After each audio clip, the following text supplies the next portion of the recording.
Leader development. Chapter outline, introduction, the action, the observation, reflection model, the key role of perception in the spiral of experience, reflection, leadership development, and the most of your experience, uh, leadership experiences learning, to learn from experience, building your own leadership self-image and summary.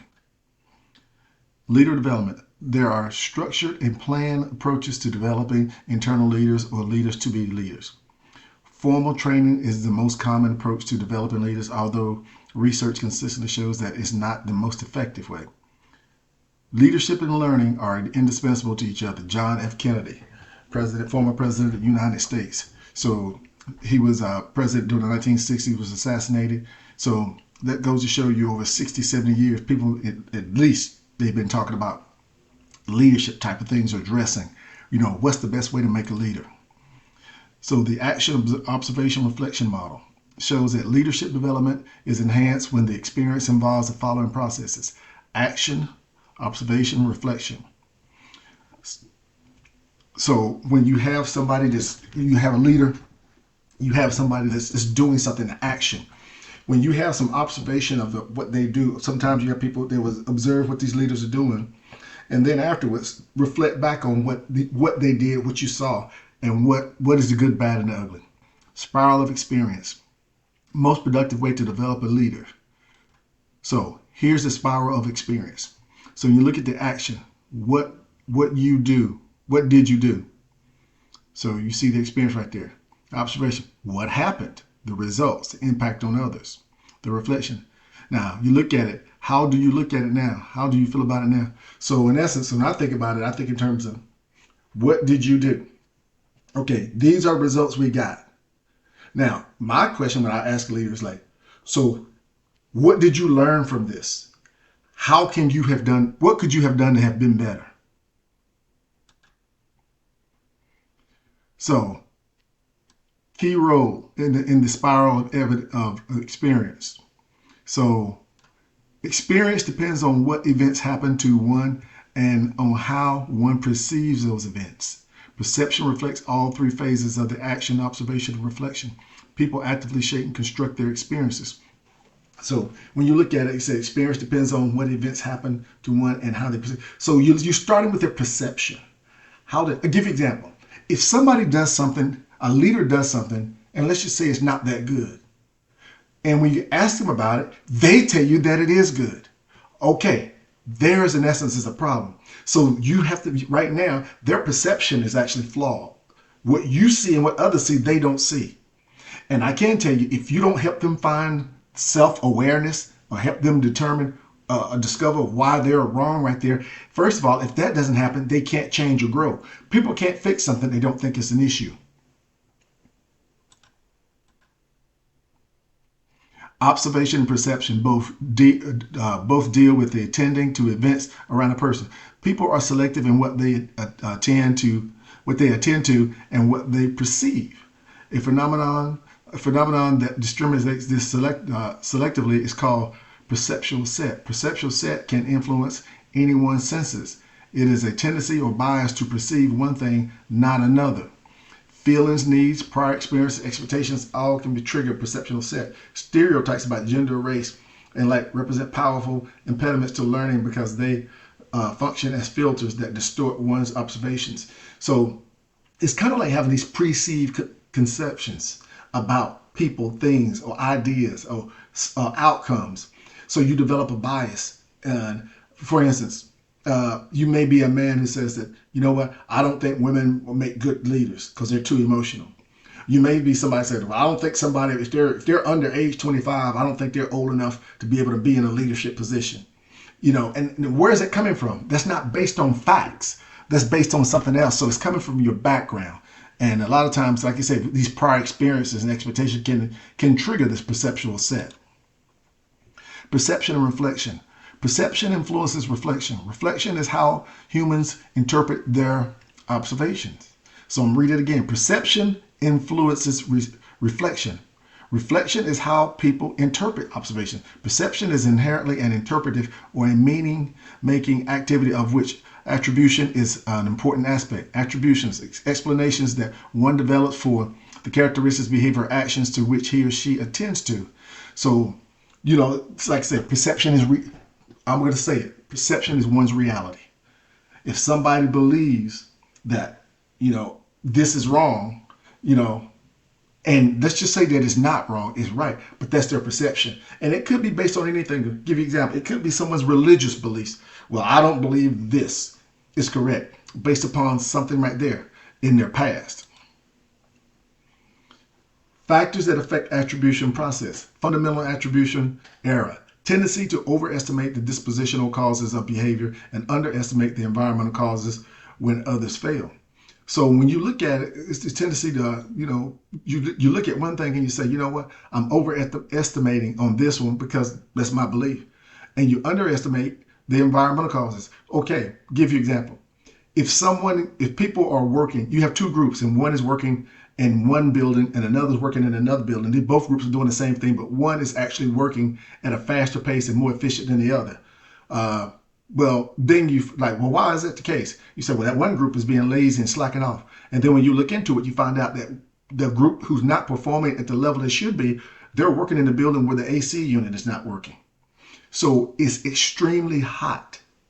That's an environmental situation which is affecting them, causing them to fail. You can't assess both those groups until you make sure that their AC is working as well. Self-serving bias, tendency to make external attributions for one's own failures and make internal attributions for one's own success. So in other words, if I fail, it's somebody else's fault, not mine. If I succeed, it is mine. It's all my doing. Actor or observer difference refers to the fact that people who are observing an action are much more likely than the actor to make fundamental attribution error. So, when somebody's actually observing something, they're not actually doing it. They don't have the experience that the person who's actually doing it has. So I should say this, they're on the outside looking in. So what they may think or what they may feel may not be correct. It's to be equivalent to me watching a doctor perform surgery and I'm like, I don't think he should have done that. Well, I'm not even qualified to even give it that, but that's my perception. Apart from perception and attrition, reflection also involves the higher functions like evaluation and judgment. So once you evaluate something, first of all, you have to make sure it's a proper evaluation, and then so you can render a proper judgment. Perception and action. Research shows that perceptions and biases affects supervisors' actions towards poorly performing subordinates. Self-fulfilling prophecy is a perception variable that can affect action. Self-fulfilling prophecy occurs when one's expectations or predictions play a casual role in bringing about the events he or she predicts. A person's expectations about another may influence how he acts towards her. And in reaction to his behavior, she may act in a way that confirms his expectations. So in other words, if you have somebody, and let's say that it's a certain ethnic group and someone believes that, they are inferior and they don't perform well. Well, when you deal with them, you actually treat them in a way that's actually demeaning and you talk down to them. Subsequently, they end up performing to that low level that you expect, not because it's what they would be inclined to do in normal circumstances, it's because of what you did and how you were treating them. Reflection offers leaders insights about framing problems differently, viewing situations from multiple perspectives and understanding subordinates better. So managers tend to ignore reflection because they lack time or because they're taking for granted beliefs about leadership that many people have. Leadership development can be enhanced by raising implicit beliefs to conscious awareness in order to aid thoughtful reflection. So multiple things can come into play about why someone views problems with going on with subordinates. Managers sometimes they tend to avoid certain things and take some things for granted when they shouldn't. But one of the things I can tell you is, I said earlier, you have to get people to a conscious awareness in order for them to have a thoughtful reflection, in order for them to improve. Again, somebody can't fix something if they don't think it's a problem. And I should say this, they won't try to fix it if they think it's not a problem. Fundamental archetypes of leadership. So you have the teacher and mentor. So you have the teacher who's actually trying to train somebody, and a mentor who's helping people and give them guidance as they perform certain tasks. You have the father and the judge. You have the father. You think about a father. It's someone who takes you under their wing and make sure that, when you fall, they pick you up and dust your knees off. Where the judge, this is somebody who actually is watching you and is actually rendering opinion about what they see and what you do.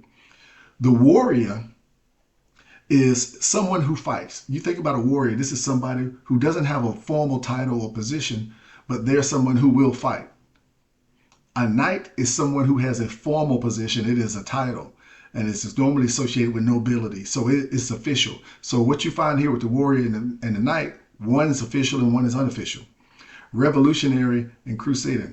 Revolutionary stuff, and you see people, you think about the revolution, people who are looking for change and working in a larger capacity, a movement. A crusader could be someone who's actually solely operate by themselves on a particular cause. Visionary. This is when people see things and they think about where they want to go. I tell people, vision is when you look at something and see where you want to go. Strategy is how you get there. Alchemist is when you have somebody who literally takes something that is nothing and make it into something. Start with nothing and make it into something. And when you look at it in a historical sense, it is something that was almost magical. You could almost take someone could take a rock and turn it into gold. Single and double loop learning. Single loop learners seek relatively little feedback that may significantly confront their fundamental ideas or actions. Individuals learn only about subjects within the comfort zone of their beliefs. Double loop learning involves being willing to confront one's own beliefs and inviting others to do the same. Mastering double loop learning is viewed as a learning how to learn. Unaided learning is enhanced through a practice of systematic reflection and after event reviews, or after AERs. So when you look at it, you have one group of people, you look at the single loop stuff, this is a group of people who they're only going to learn within a limited scope, within the confines of their beliefs or how they operate or their comfort zones. Double loop is somebody's like, you know what, these people are going to learn, and it's going to be more complex. It's going to be more of a complete process, because not only are they willing to learn for themselves, but they're also willing to learn from others and invite others to do the same. It's, like I said, learning how to learn. I'll give you an example. I didn't learn how to study real well until I got to college. I wasn't a really good high school student. I was a better college student because I learned how to learn. And so my grades were much better in college. Making the most of one's leadership experiences, learning to learn from experience. So learning events and developmental experiences that punctuate one's life are stressful. Being able to go against the grain of one's personal historical success requires a strong commitment to learning and willingness to let go of fear and failure and unknown. To be successful, learning must continue throughout life and beyond the completion of one's formal education. Good leaders are always striving to learn. They never get to the point where they think they know everything. I've seen some leaders like that, basically, that you can't tell me anything because I know everything. I know more than anybody else. And I've seen other leaders who are humble and they understand you can always learn something and you can always grow from it. And education isn't always formal. It can be informal. I'll give you an example. I learned a lot about life because I actually served during the Armed Combat War in Bosnia in 97 and 98. The things that I learned from that, I could never grasp that and acquire that knowledge if I had read it in a book. Becoming a student of leadership. This applies to becoming and remaining an effective leader. Learning agility involves the ability and willingness to learn from experiences and the flexibility to apply those lessons in current and new leadership roles.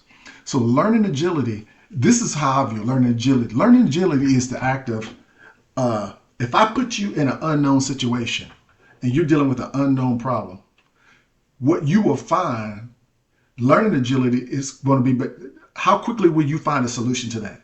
That's really your learning agility. And some people are good at that and some people are not. But putting you in a difficult situation, unknown situation, and telling you to come up with a solution. How quickly could you do it? That's learning agility.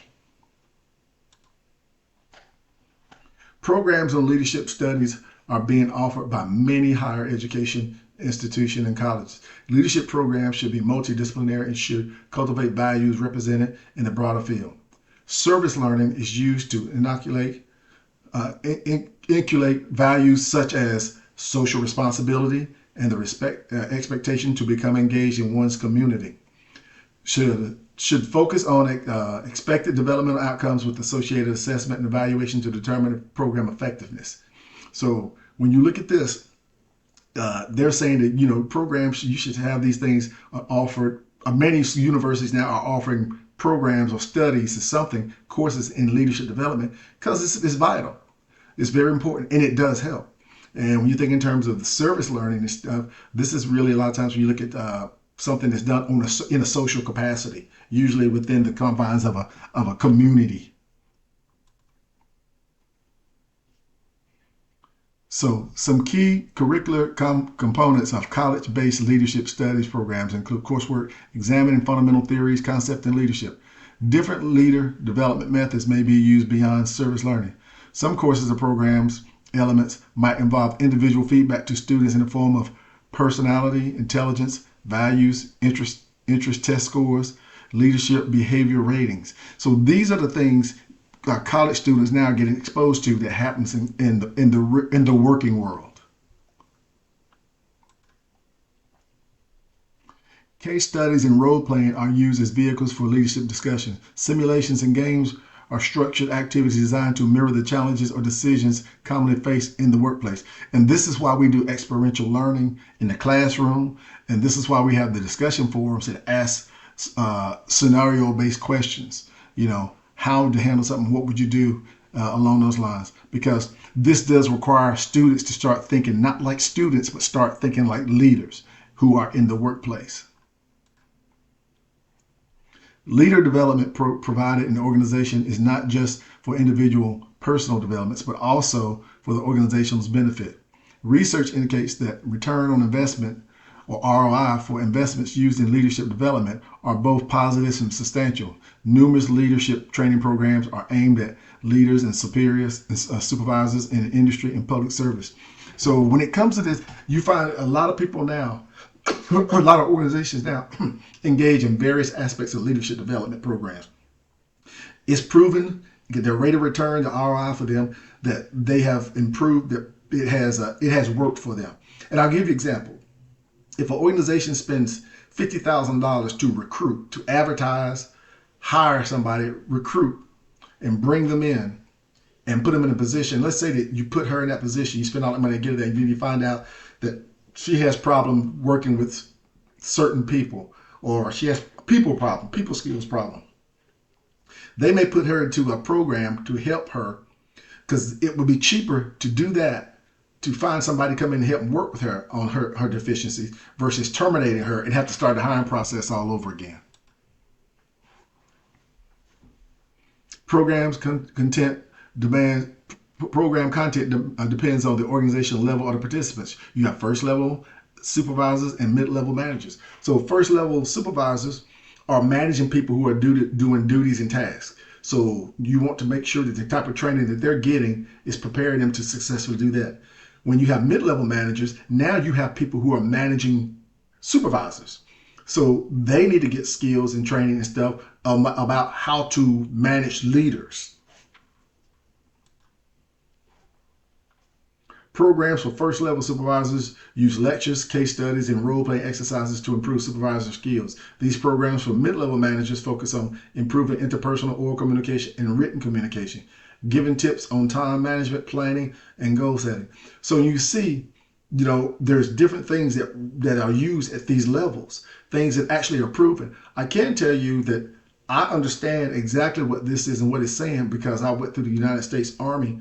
I went through multiple schools to become a first line manager, mid-level, and a senior level, and all of them focused on different things, the things that will actually be pertinent for me to be successful at that level. And that's what's happening right here when you look at the civilian world. Mid-level manager programs rely on individualized feedback, case studies, presentations, role-playing simulations, and in-basket exercises to help leaders develop. Participants are given a limited amount of time to prioritize and respond to a number of notes, letters, and phone messages from fictitious managers in basket. In-basket exercises are useful in assessing and improving the manager's planning and time management. So I always tell people, if you think in terms of you were working out and you were exercising or you were an athlete, you have to work to get your muscles strong to be able to do what you needed to do. This right here is requiring you to work on another muscle. It's the muscle between I'm going to call it the muscle between your ears, your brain. You have to learn how to think, and that's what they're asking for in this in-basket. One of the big concepts of the in-basket exercise is, are you doing things, are you prioritizing things appropriately? And then going through. That's really big. Congress states that multi-tiered approach is effective and should focus on personal growth, skill building, feedback, and conceptual awareness. Some approaches to leadership development emphasize individualized feedback about each person's strengths and weakness based on standardized assessment methods. Others emphasize that leadership development in the 21st century must occur in more lifelike situations and contexts. Leadership programs for senior executives and CEOs focus on strategic planning, public relations, and interpersonal skills. So everybody's different, you see. And when you look at these CEOs and these executives, the reason that they're in those positions and what they're asked to do is they're actually asked to be able to have vision, to come up with, tell us where we need to go, have a vision about where we want to go, and come up with a strategy to get there. Be able to convey that in public. You will need to do that. And also the interpersonal skills. How do you get things done? It's through people. Action learning. Traditional training programs involve personnel taking leadership classes, personnel taking leadership classes during work hours. Such training commonly addresses leadership issues, but it is artificial nature when it's difficult to transfer concept to actual work situations. Actual learning refers to the use of actual work issues and challenges as developmental activity itself. Works on a philosophy that the best learning involves learning by doing. Conduct in teams of work colleagues who are addressing real company challenges. So you can see that you have two different areas, action learning, and you look at training programs and action learning. In my experience, I've seen where having a blend of both can be very beneficial. Developmental planning. To make enduring behavioral changes, leaders must provide positive answers to the following 5 questions. Do leaders know which of their behaviors need to change? Remember I said earlier, if someone doesn't know that they're wrong or won't accept that they're wrong, they won't change. Is the leader motivated to change these behaviors? Okay, now if you can help somebody find self-awareness and know that they need to change, how motivated are they? Some people be more motivated than others, and they're motivated by different things. Some people may be motivated by money. Some people may be motivated by title. So you have to find out what motivates the individual. Do leaders have plans in place for changing targeted behaviors? Okay, if they understand that they need to change, then do they understand what they need to do to change? What type of assistance do they need or help or whatever it may be? Do leaders have opportunities to practice new skills? You have to put them in an opportunity where they can actually, once they learn something, that they can implement and use it. If you don't use a new skill, you will lose it. Are leaders held accountable for changing targeted behaviors? And this is the number one thing I think that I see in civilian world, that where a lot of times organizations and leaders fall flat. They don't hold people accountable. If you don't give you an example. If I tell Mike that he must get better and leave it at that, Mike's probably not going to get better. If I tell Mike, okay, for the next 3 weeks, you and I are going to meet every 2 days. I'm going to give you the list of things to do. And at the end of those, every 48 hours, you and I are going to sit down and take a look at that list to see how many things you got done. You see, I'm holding him accountable now. Good development plans are consistently being revised as new skills are learned or new opportunities to develop skills become available. Developmental planning provides a methodology for leaders to improve their behavior even as they go about their daily work activities. So developmental training. This is actually starting something and taking it. It's the crawl, walk, run. That's what I like to refer to it when it comes to developmental planning. Crawl, walk, run. That's what we're going to take you through. Now, this is something that I do in my profession. I am an executive coach. I am a coach. I'm a coach through the International Coach Federation. Coaching is a key leadership that can help leaders improve the bench strength of a group, which in turn should help the group accomplish its goals, can help retain high quality followers. Process of equipping people with tools, knowledge, and opportunities that they need to develop and become more successful. Type of coaching. Informal coaching takes place whenever a leader helps followers to change their behaviors. Formal coaching programs designed for specific needs of goals of individuals, executives, and managers in leadership positions. So you have informal and you have formal. I have done both in my careers, and I currently do both and now in a capacity since I've retired in my personal business.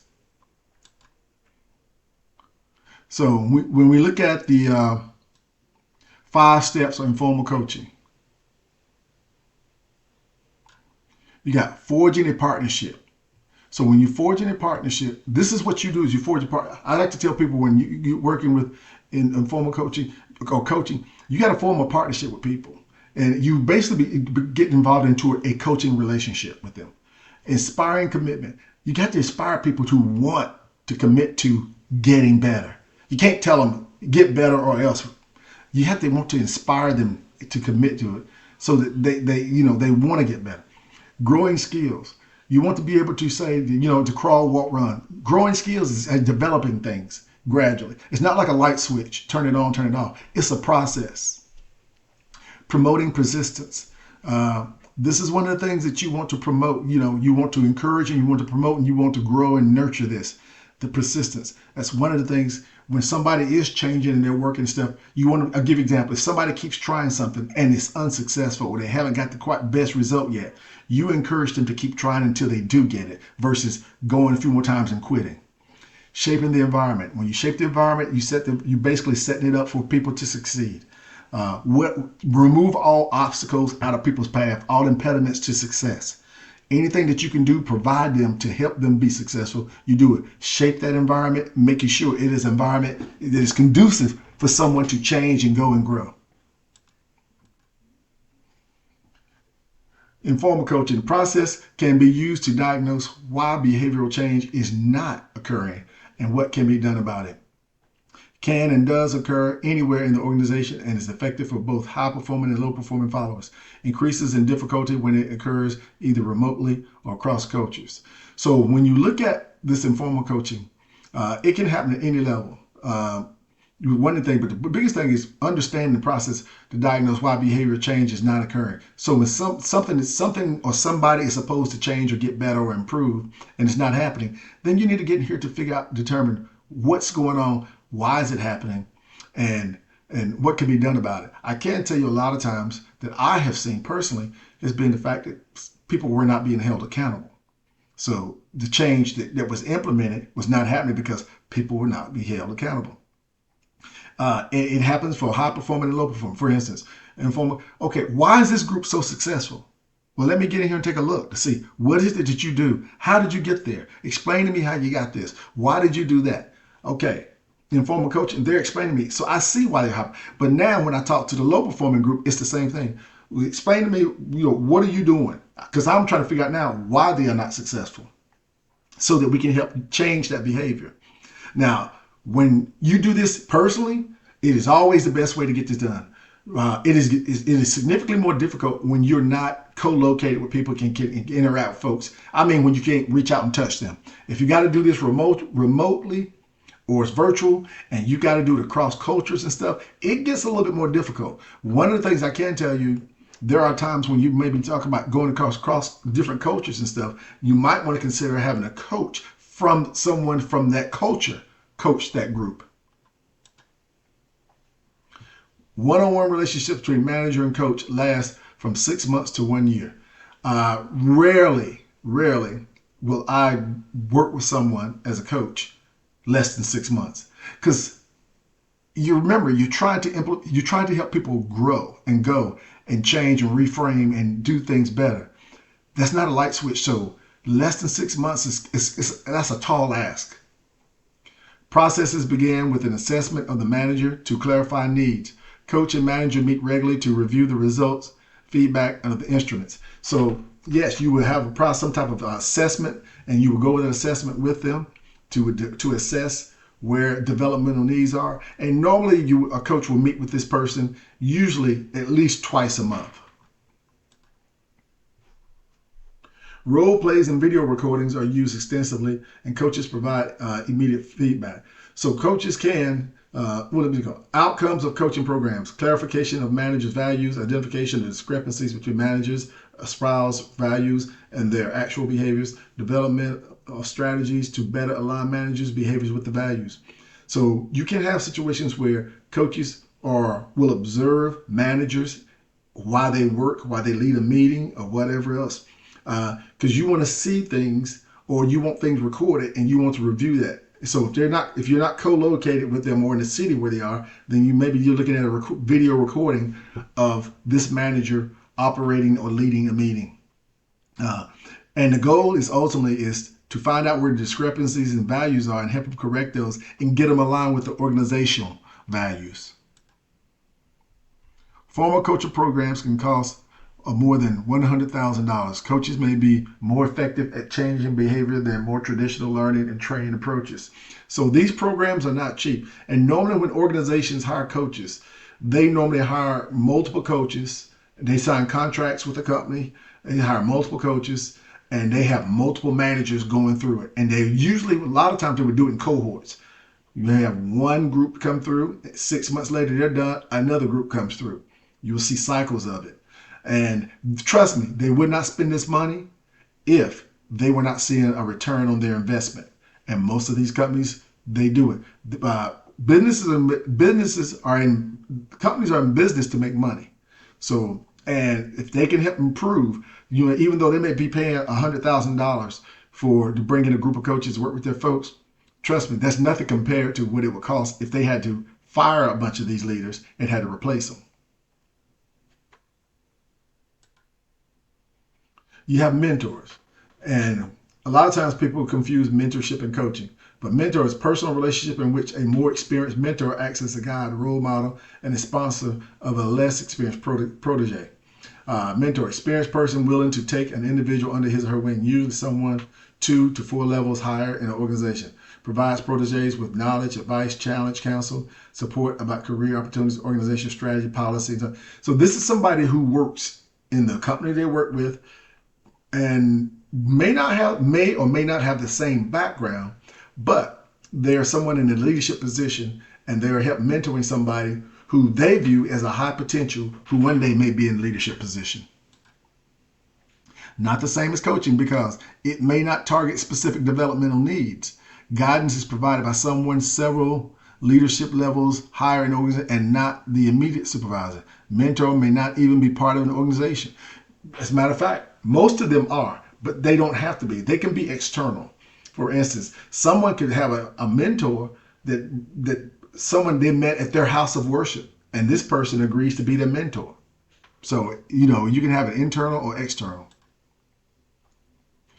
They are formal or informal. There, just said it. Mentoring programs. Informal mentoring occurs when a protege and a mentor build a long-term relationship based on friendship, similar interests, and mutual respect. In a formal mentor program, the organization assigns a relative inexperienced to high top. So informal is going to be external usually, a lot of times, or something that they came up with on their own. They form a relationship, and formal is going to be something that's set up through the business.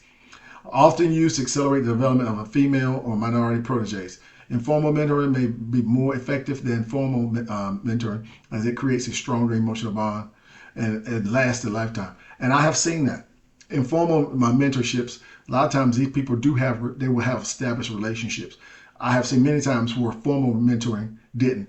When I want to say formal mentor, I've seen quite a few of those that didn't work. Because it's two things has to happen. You have to have a mentor who's willing to do this, not just sign up for it, willing to commit to it. And you also have to have a mentee who's willing to do their part. And in the times when I seen it didn't work, it wasn't the mentee, it was the mentor. It was somebody who agreed to do some mentoring, but they really they were on paper they were, but in reality they were not doing it. Building one's own leadership self-image. Not everyone wants to be a leader or believes he or she can be. Many people are selling themselves short. People who want to avoid the responsibilities of leadership should keep an open mind about the importance and the pervasiveness of leadership. So some people don't believe that they can be leaders. Here's what I can tell you is, if you believe that, 9 times out of 10, you will not be a leader. Because you can't conceive it. If you can conceive it, if you believe it, you can conceive it. If you don't, it's going to be difficult. And now it means somebody's got to make them go into a leadership position, and then they ultimately get in there, succeed.